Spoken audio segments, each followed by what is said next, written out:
Hello guys, പുതിയ വീഡിയോയിലേക്ക് എല്ലാവർക്കും സ്വാഗതം.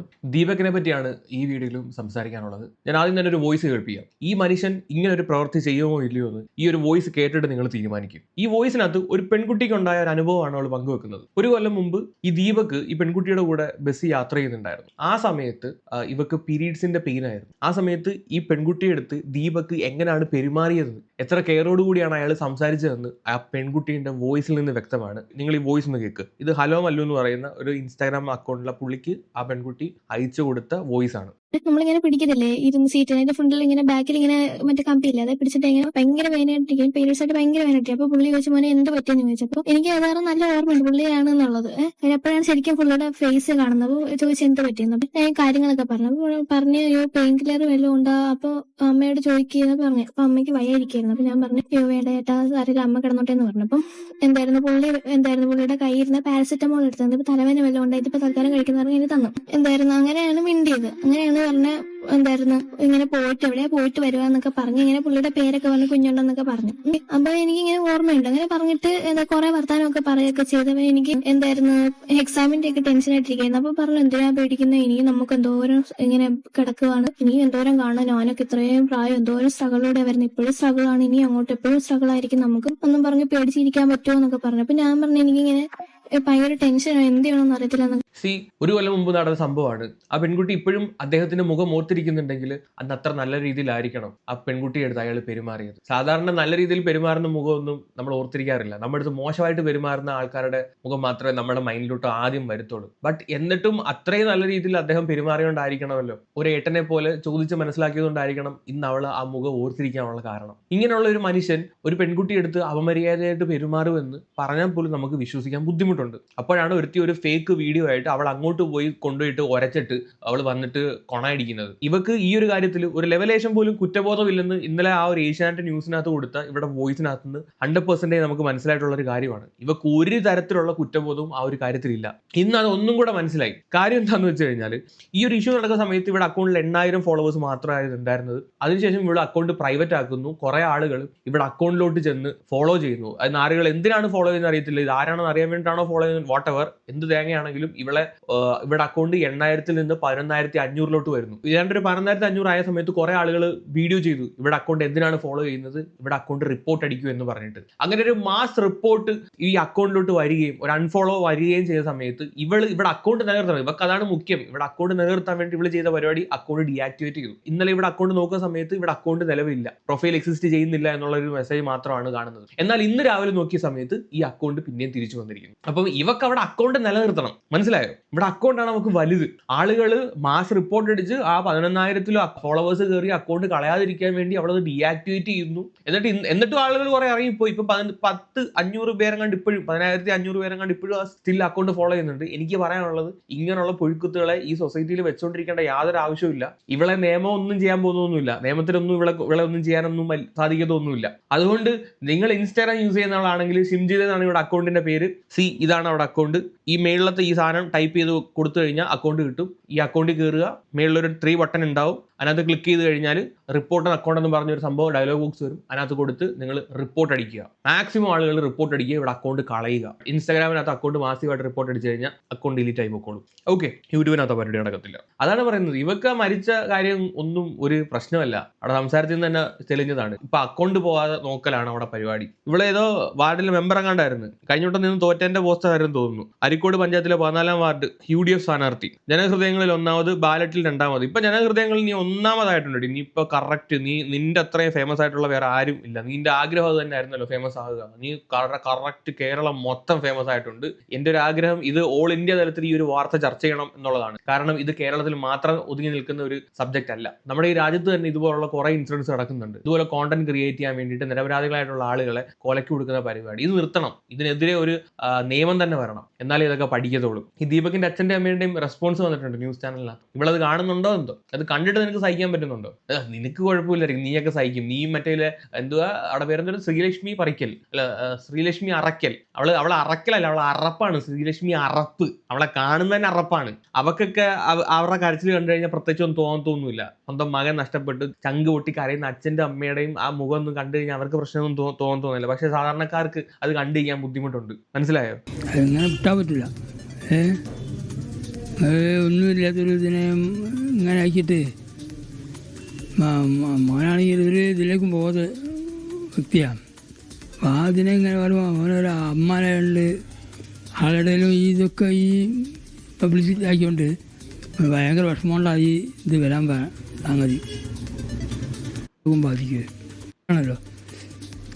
അത് ഇപ്പോൾ കണ്ട പോലെ സഹിക്കാൻ വയ്യാതെ അതൊരു ചീത്ത സ്വഭാവത്തിലെടുത്ത കുട്ടിയാണ് എൻ്റെ മോൻ. എൻ്റെ കുട്ടിക്ക് താങ്ങാൻ പറ്റിയിട്ടുണ്ടാവില്ല. വേറെ ഒന്നും എനിക്ക് പറയാം. എൻ്റെ കുട്ടിക്ക് ഇത് താങ്ങാൻ പറ്റില്ല. അതാണ് എൻ്റെ കുട്ടി ഇങ്ങനെ എൻ്റെ മുഖം ഓർമ്മ കുട്ടി ഇത് ചെയ്താഞ്ഞത്.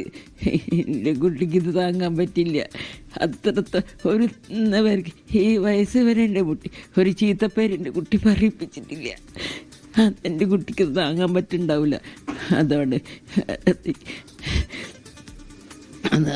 അതാണ് എൻ്റെ കുട്ടിക്ക് ഇങ്ങനെ സംഭവിച്ചത്.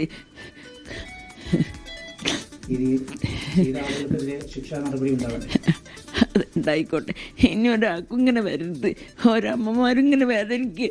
ഈ കാരണം കൊണ്ട് ഒരു അമ്മമാരും വേദനിക്കാൻ പാടില്ല. ഞാൻ വേദിച്ച ലോകത്തിൽ ഒരാൾക്കും ഇങ്ങനെ സംഭവിക്കരുത്. എനിക്ക് അത് മാത്രമേ ഞാൻ പറയുള്ളൂ. ഈ കണ്ണീരിന് മറുപടി നീ പറയുമോ? മനസാക്ഷിയുള്ളവരുടെ പറഞ്ഞിട്ട് കാര്യമുള്ളതെന്ന് അറിയാം, നിന്റെ അടുത്ത് പറഞ്ഞിട്ട് കാര്യമില്ലെന്ന് അറിയാം. ഇവള് പല പരിപാടിയും നോക്കി വൈറലാവാൻ വേണ്ടിയിട്ട്. ഇവിടെ ഇൻസ്റ്റാഗ്രാം എടുത്ത് നോക്കി കഴിഞ്ഞാൽ മനസ്സിലാവും. പല പരിപാടികൾ ഇവള് നോക്കിയിട്ടുണ്ട് വൈറലാവാൻ വേണ്ടിയിട്ട്. പക്ഷെ ഒന്നും നടന്നില്ല. അപ്പോഴത്തേക്ക് അവസാനത്തെ പരിപാടി ഇതാണ്: പൊതുപ്രവർത്തക വിത്ത് സ്ത്രീകളുടെ സംരക്ഷക, സാമൂഹ്യ പ്രതിബദ്ധതയുള്ള നാറി എന്നും പറഞ്ഞിട്ട്. എന്താണെങ്കിലും ഇവക്കെതിരെ കുറെ കേസുകൾ ഇപ്പോൾ വരുന്നുണ്ട്. ഇപ്പൊ നിലവിലുള്ള കേസുകൾ മാത്രമല്ല, കേരളത്തിന്റെ അങ്ങോളം ഇങ്ങോളം ആയിട്ട് പോലീസ് സ്റ്റേഷനിലോട്ട് ഓൺലൈൻ വഴി ആളുകൾ പരാതി കൊടുത്തുകൊണ്ടിരിക്കുകയാണ്. പോലീസ് പറയുന്നുണ്ട്. പക്ഷേ ഈ സംഭവത്തിന് ശേഷം പല സ്ഥലത്തു നിന്ന് പോലീസിന് വലിയ രീതിയിലുള്ള പരാതി ലഭിക്കുന്നുണ്ട്. രാഹുൽ ഈശ്വർ തുടങ്ങി ഈ മേഖലയിൽ ഇടപെടുന്ന സാമൂഹ്യ പൊതുപ്രവർത്തകരെല്ലാം തന്നെ മുഖ്യമന്ത്രിക്കും DGPക്കും കോഴിക്കോട് സിറ്റി പോലീസിന്, അതായത് ഇത് മെഡിക്കൽ കോളേജ് പോലീസ് സ്റ്റേഷൻ പരിധിയിലാണ് ദീപകിന്റെ വീടുള്ളത്. ഈ അസ്വാഭാവിക മരണത്തിന് പോലീസ് കേസെടുത്തത് മെഡിക്കൽ കോളേജ് പോലീസാണ്. പക്ഷേ നടക്കാവ് പോലീസ് സ്റ്റേഷൻ ഉൾപ്പെടെ പല പോലീസ് സ്റ്റേഷനുകളിലേക്കും ആളുകൾ പരാതി ഓൺലൈൻ വഴിയൊക്കെ തന്നെ അയക്കുന്നുണ്ട്. പോലീസ് എല്ലാത്തിനും ഈ പരാതി സ്വീകരിച്ച് രസീത് നൽകുകയും ചെയ്യുന്നുണ്ട്. ഏതായാലും പോലീസ് ഈ വിഷയം ഗൗരവത്തിലെടുത്ത് അന്വേഷിക്കുമെന്നാണ് അറിയാൻ സാധിക്കുന്നത്. അതായത് ഈ യുവതിയും ഈ ദീപക്കും സഞ്ചരിച്ച ബസ്സിൽ ജീവനക്കാരെ കണ്ടെത്തണം.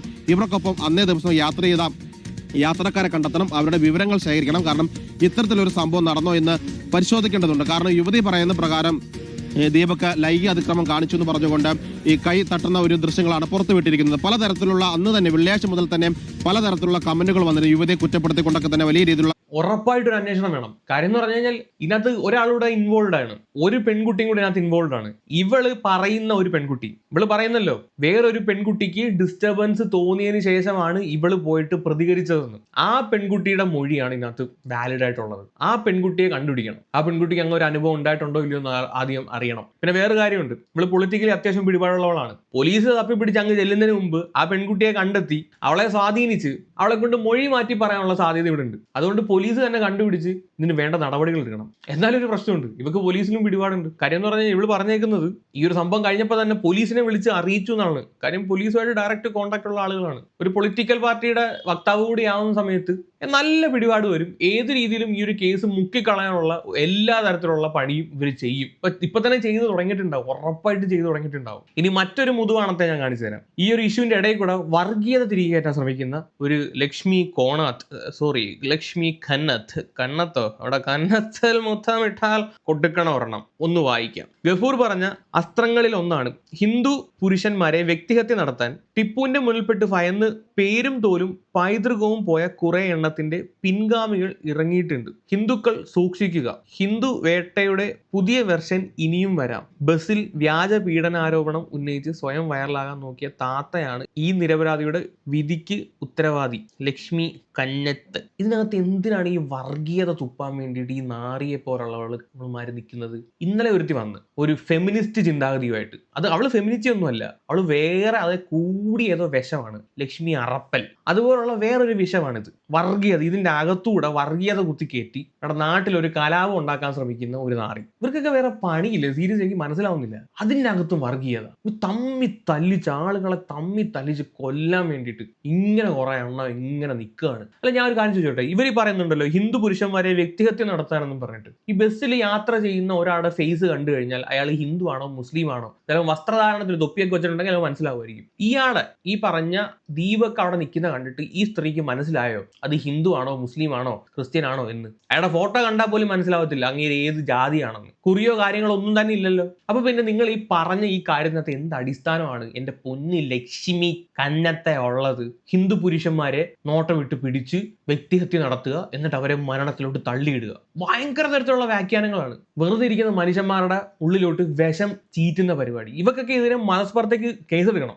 ഈ നാട്ടിൽ മതസ്പർദ്ധ ഉണ്ടാക്കാൻ വേണ്ടി ശ്രമിച്ചെന്നും പറഞ്ഞിട്ട് അതിനുള്ള വകുപ്പാണ്. ഇത് മാത്രമല്ല, വേറെയും കുറെ വീഡിയോ വെച്ചിട്ടുണ്ട്. എല്ലാം കൂടെ ഞാൻ വായിക്കാൻ നിൽക്കുന്നില്ല, വായിച്ചു കഴിഞ്ഞാൽ ഇവിടെ തീരത്തില്ല. പിന്നെ ഈ ഒരു കാര്യം മുതലെടുക്കാൻ വേണ്ടി കുറച്ച് പാർട്ടിക്കാരും കൂടെ ഇറങ്ങി കഴിഞ്ഞാൽ സെറ്റ് അവന്മാർക്കും ആയി. കാര്യം ഇവളിപ്പോ UDF ആണല്ലോ, കമ്മ്യൂണിസ്റ്റുകാരും BJP-ക്കാരും ചിലപ്പോൾ ഇറങ്ങാനുള്ള സാധ്യതയുണ്ട്. ഇവരൊക്കെ എന്ന് പറഞ്ഞു കഴിഞ്ഞാൽ ഈ മരിച്ചുപോയ ദീപക്കിന് വേണ്ടിയിട്ടോ അല്ലെങ്കിൽ അവനൊരു നീതി മേടിച്ചു കൊടുക്കാൻ വേണ്ടിയിട്ടൊന്നും ആയിരിക്കത്തില്ല സംസാരിക്കുന്നത്. അവരുടെ സ്വാർത്ഥ താല്പര്യങ്ങൾക്ക് വേണ്ടിയിട്ട് എങ്ങനെ മറ്റേ പാർട്ടിയിലുള്ള ആൾക്കാരെ അടിച്ചാക്ഷേപിക്കുക, അതിന് വേണ്ടിയിട്ടാണ് അവരിറങ്ങുന്നത്. ഇപ്പൊ ഈ രാഹുൽ മാങ്കൂട്ടത്തിനെ പിടിച്ചോണ്ട് പോകുമ്പോൾ കുറെ അവന്മാർ കൊടിയും അത് വടിയും ഒക്കെ ആയിട്ട് വരുന്നുണ്ടല്ലോ. എന്തിനാണ്? രാഹുൽ മാങ്കൂട്ടത്തിനെ ശിക്ഷിക്കാൻ വേണ്ടിയിട്ടാണോ? അല്ല, അവിടെ മാക്സിമം ഒരു പ്രക്ഷോഭം ഉണ്ടാക്കിയിട്ട് ഇവനെ കോൺഗ്രസിൽ നിന്ന് പുറത്താക്കിയിട്ടുണ്ടെങ്കിലും സ്റ്റിൽ അവൻ്റെ ഒരു കോൺഗ്രസ്സുകാരനായിട്ട് തന്നെയാണെന്ന് തോന്നുന്നു അവൻ നിൽക്കുന്നത്. മാങ്കൂട്ടത്തെ എത്ര പറയുമ്പോഴും കോൺഗ്രസ്സുകാർക്ക് തന്നെയാണ് അതിന്റെ ചീത്തപ്പേര് പോകുന്നത്. കോൺഗ്രസ്സുകാർ തന്നെയാണ് അതിന്റെ മറുപടി ഇപ്പോഴും പറഞ്ഞുകൊണ്ടിരിക്കുന്നത്. ഷാഫി പറമ്പിലിനെ കാണുമ്പോൾ ഇപ്പോഴും രാഹുൽ മാങ്കൂട്ടത്തിന്റെ കാര്യമാണ് ചോദിക്കുന്നത്. ഈ വട്ടത്തെ ഇലക്ഷന് ചുമലക്കാർക്ക് കിട്ടിയേക്കുന്ന ഏറ്റവും വലിയൊരു ലോട്ടറിയാണ് രാഹുൽ മാങ്കൂട്ടം. അവന്റെ കയ്യിൽ ഒരു പതിവേറെ കാര്യം, അവനെ ന്യായീകരിച്ച് പറയുമൊന്നുമല്ലോ കേട്ടോ. അയ്യോ അവൻ ലോക പെണ്ണുപിടിയൻ, അവനെ ന്യായീകരിക്കുകയൊന്നുമല്ല. അപ്പൊ ഇങ്ങനെ ഒരു പെണ്ണുപിടിയനെ എക്സ്പോസ് ചെയ്തപ്പോഴത്തേക്ക് അവർക്ക് കുറച്ച് മൈലേജ് കിട്ടി. കാര്യം എന്ന് പറഞ്ഞാൽ ഇങ്ങനെയുള്ള എന്തെങ്കിലും തൊട്ടിത്തരം കാട്ടണം, അല്ലെങ്കിൽ തോറ്റു. പഞ്ചായത്ത് ഇലക്ഷൻ കണ്ടതാണല്ലോ ബ്ലൂം ജിക്ക ബ്ലാവ് ആയത്. അല്ലെങ്കിൽ സ്വർണ്ണ കേസിന്റെ എന്തെങ്കിലും പൊങ്ങി വരുമ്പോഴാണ് മാങ്കൂട്ടത്തിനെ പിടിച്ച് പിന്നെയും കൊണ്ടിടും. ആദ്യം സ്വർണ്ണ കേസ് വന്നപ്പോഴത്തേക്ക് അത് മറക്കാൻ വേണ്ടിയിട്ട് രാഹുൽ മാങ്കൂട്ടത്തിനെ അവനെ ഇറക്കി വിട്ടേരെ, വാർത്ത അങ്ങ് വഴി തിരിച്ചേരെ. എന്നിട്ട് പിന്നെ തന്ത്രി അറസ്റ്റ് ചെയ്തപ്പോഴത്തേക്ക് മാങ്കൂട്ടത്തിന് അടുത്ത കേസ് ഇറക്കിക്കോ, ഇനി വേറെ എന്തെങ്കിലും വരുമ്പോഴത്തേക്ക് മാങ്കൂട്ടത്തിന് 4ാമത്തെ കേസ് വരും. ഇവനിപ്പോ സ്ഥിരം ആളാണ് ഇവന്മാരുടെ. ഇവനെ വെച്ചിട്ടാണ് ഇവന്മാരെല്ലാം ഇപ്പൊ കളിച്ചുകൊണ്ടിരിക്കുന്നത്. പെണ്ണ് കേസും ചുമലക്കാരും തമ്മിൽ വലിയൊരു അകവഴിഞ്ഞ ബന്ധമുണ്ട്. അതിജീവിതകൾ മുന്നോട്ട് വരാൻ താല്പര്യമില്ലെങ്കിൽ അവരുടെ വീട്ടിൽ പോയി അവരെ ഫുൾ സപ്പോർട്ട് കൊടുത്ത് മുന്നോട്ട് കൊണ്ടുവരും. അതേ രീതിയിലുള്ള പ്രവർത്തനങ്ങളൊക്കെയാണ് ചെയ്യുന്നത്. വോട്ടെവർ, നമ്മൾ ഈ ഒരു കേസിലോട്ട് വന്നു കഴിഞ്ഞാൽ ഞാൻ ആദ്യം പറഞ്ഞ ആ ഒരു കാര്യം നിങ്ങൾ ആരും മറക്കരുത്. ഇവിടെ അക്കൗണ്ടിൽ പോവുക, മാക്സിമം റിപ്പോർട്ട് അടിക്കുക, കളയുക.